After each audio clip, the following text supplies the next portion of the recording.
क्या stranger things का अंत वो था जो हमें दिखा, या फिर वो सब सिर्फ एक आंखों का धोखा था? 11 ने खुद को सेक्रीफाइस कर दिया, लेकिन क्या वो वाकई में मर चुकी है, या माइक की थ्योरी में कोई गहरा राज छुपा है? चलिए फिनाले के इस सबसे बड़े रहस्य को डिकोड करते हैं। तो यार, स्ट्रेंजर थिंग्स ऑफिशियली खत्म हो चुका है। फिनाले के बाद एक ही क्वेश्चन हर फैन के दिमाग में अटक गया है, क्या 11 सच में मर चुकी है, या फिर माइक जो सोच रहा है वो एक्चुअली पॉसिबल है?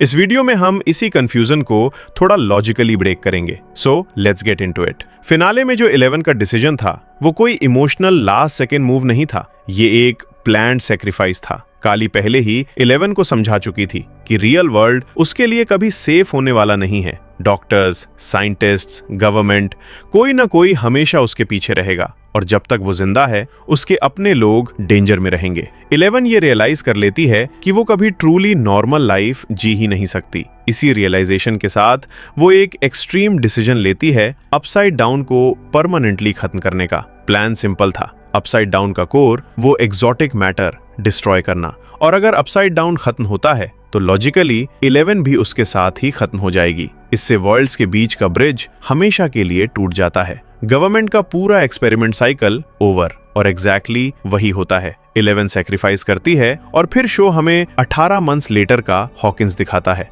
No military, no secret forces, no chaos, सब नॉर्मल, ऑलमोस्ट टू नॉर्मल। लेकिन यहीं पे माइक एक अलग पॉसिबिलिटी सोचता है। उसका मानना है कि शायद 11 मरी नहीं है, शायद काली ने इल्यूजन के थ्रू सबको मिसलीड कर दिया ताकि गवर्नमेंट को लगे 11 खत्म हो चुकी है, जबकि रियलिटी में वो सेफली एस्केप कर चुकी हो। इस थ्योरी के अकॉर्डिंग 11 अब किसी और कंट्री में एक पीसफुल नॉर्मल लाइफ जी रही है, एग्जैक्टली उस जगह जहां माइक उसे कभी ले जाना चाहता था, 3 वाटरफॉल्स वाली जगह। और यहीं से ऑडियंस कंफ्यूज हो जाती है। तो सच क्या है? शॉर्ट आंसर, शायद हम कभी नहीं जान पाएंगे। डफर ब्रदर्स ने इंटेंशनली ऐसी एंडिंग लिखी है जहां ऑडियंस भी वही फील करे जो माइक फील कर रहा है। माइक अपने लॉस को कोप करने के लिए एक होप क्रिएट करता है, और हम भी वही करते हैं। हाँ, ये भी ट्रू है कि ऐसी ओपन एंडिंग फ्यूचर में कैरेक्टर रिटर्न के डोर्स ओपन रखती है, अगर कभी स्टोरी को वापस लाना हो। लेकिन स्टोरी वाइज शो एक क्लियर सिग्नल देता है।